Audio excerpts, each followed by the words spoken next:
Hello, everyone. Welcome to the 11th episode of Coach B Weekly. I'm Ethan Moy. I'm here with Coach B. Coach B, before we get into the meat and potatoes, Falcons or Patriots on Sunday?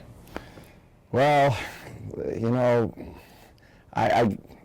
it's a tough one because, first of all, I'm not prepared. I haven't been able to watch much football. Right. But my gut tells me the Patriots. Okay. Preparation is always something that I think the Patriots always are second to nobody, and they have the experience factor with, obviously Tom Brady playing in so many of them, and some of these players even on the team still have played in the last one, and obviously, Bill Belichick and his staff seems to really be always prepared. So as much as I think the Falcons obviously this year has been the team that everyone didn't take seriously, and they're really a great team.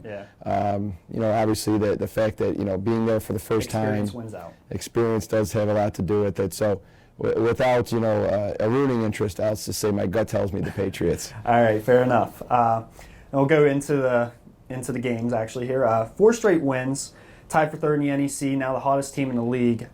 Give me one word that describes the mood in the locker room right now.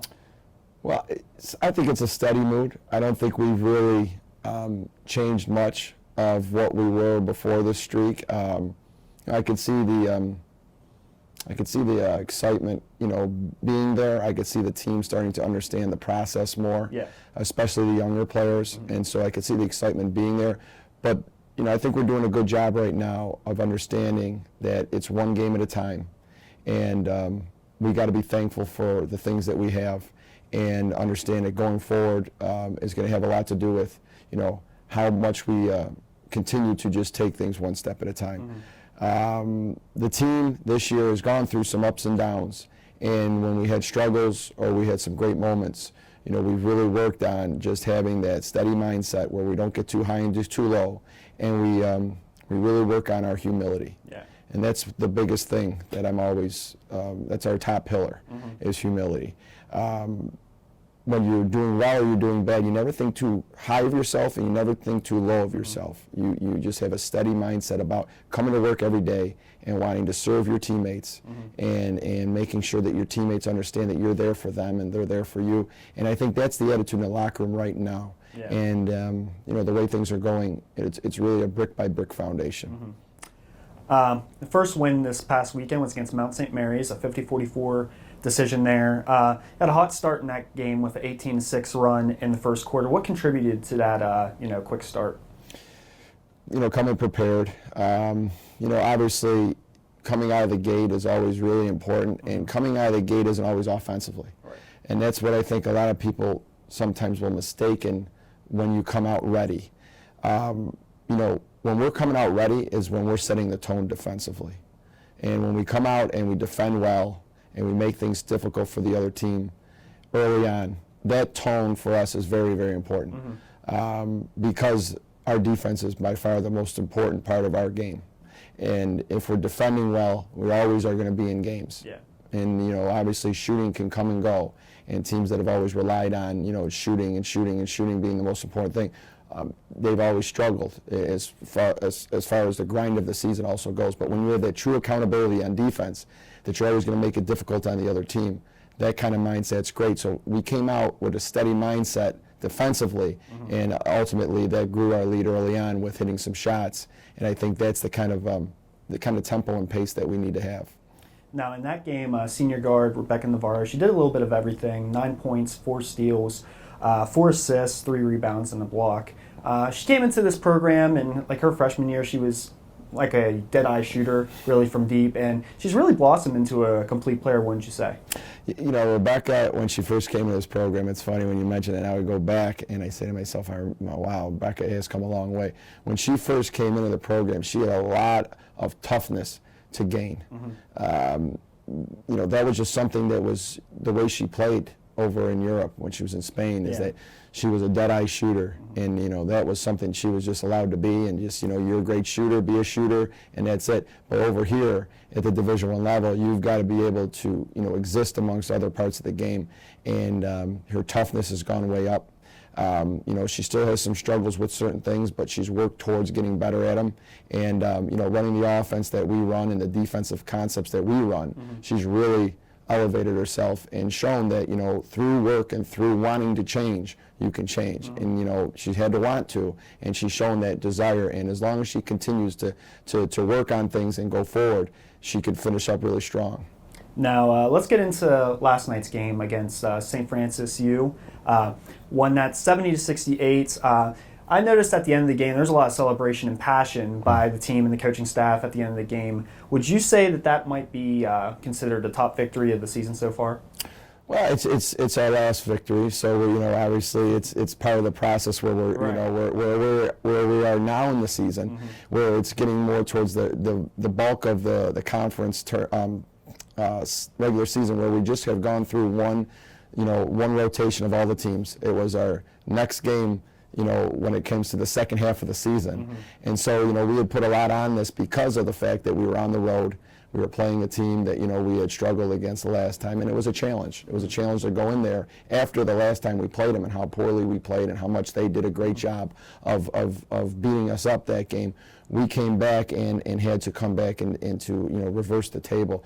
And, I think it was a lot of emotion and passion, is not just because of the game that we were playing against St. Francis, PA. Everyone always builds up the rivalry. To us, it was more of a challenge for us to go on the road and to beat a team that had won 7 in a row. And also, I think the passion's growing just because the team is starting to understand that passion is, again, one of our big things and our pillars that we live by. And, I think that's just the passion is shown more because we're becoming more of a team. And they're understanding how important that is. So the passion wasn't just after the game; it was during the game, and especially down those last few minutes. Yeah, it was amazing. So I really was thankful that to see the players performing so well out there at the end. I thought that the team effort was outstanding. Now, in that game, compared to 2 weeks ago, it seemed like you handled the press a lot better. St. Francis obviously 5 in, 5 out. They press 24/7 there. What adjustments were made between that meeting 2 weeks ago and last night? Well, we definitely did a better job of passing confidently, cutting confidently. Obviously putting them in some situations where they had to make quick decisions against what we were doing.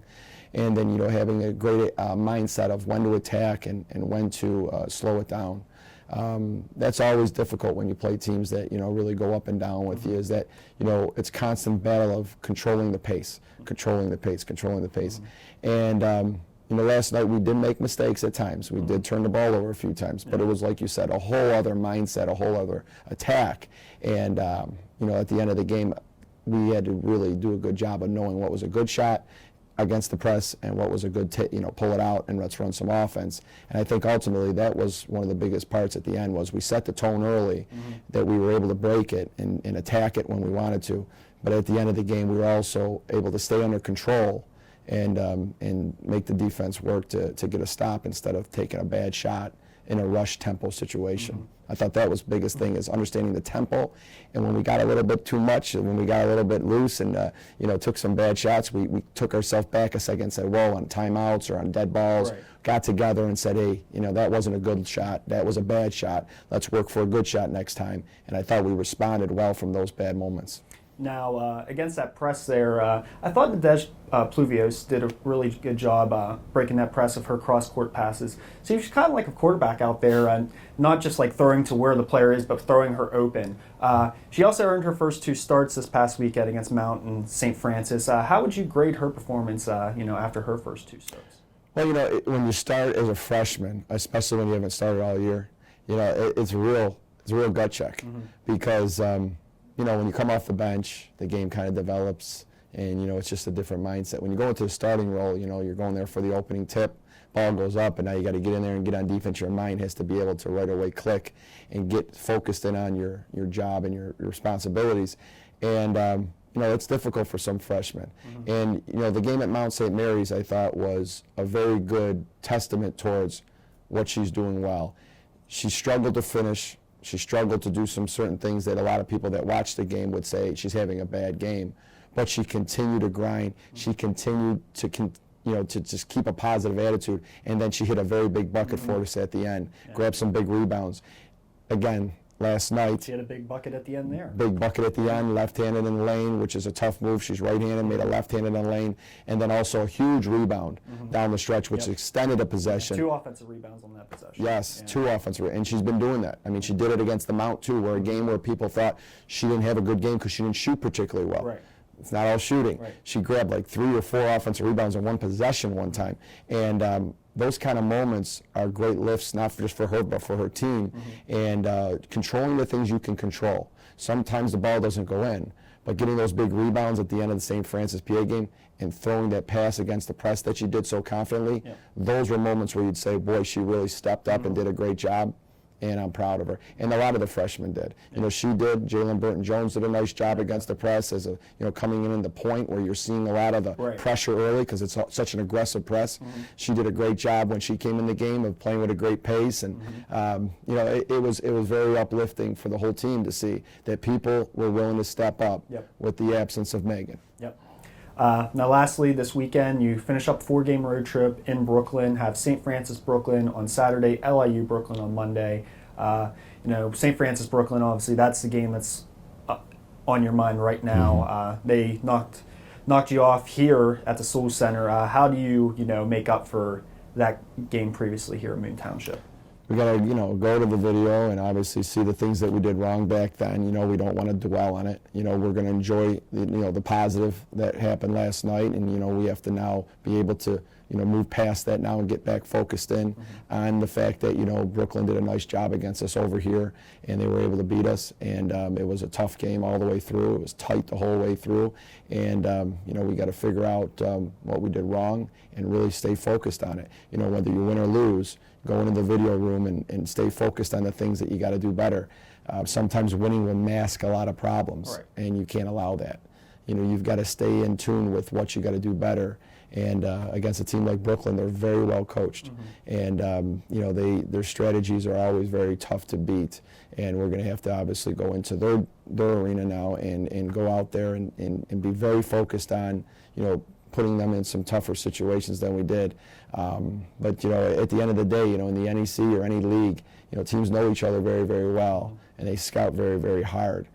So it's going to really come down to how well we execute the game plan, how much passion we play with. The passion that we showed yesterday in that game has to continue on, and can't live on highs and lows. Like to me, going into that game, I told the team, this is another game. This is another game. People will build this up to be, the big deal and the rivalry and this and that. And it all, it is. When you're a fan or you're someone watching along, it is big. You have pride in your team, and that's great and it's important. But us as coaches and players, the next game is always the next challenge. Right. And you got to be healthy with your mindset about how you're going to attack it. This next game against Brooklyn is going to be another challenge. They've played us tough. I think like 5 of our last 6 games have come down to like the last minute, and we've had double overtimes and overtime. Always a battle. So, you got to be ready to go in there and know that this is going to be another battle. And, if we can go in there and play with the same kind of passion and the same kind of effort, no matter what at the end, we're going to be happy with our performance, and it'll be another brick in the foundation for us. So that's our mindset going into this game. Obviously, being on the road, it's all the way out in New York. We got to get on the plane. We got to fly in. We got to go through our routine and just stay steady and just keep a focused mindset on, going out there and executing the game plan. All right. Well, again, thank you for joining me, and good luck this weekend. Thanks, Ethan.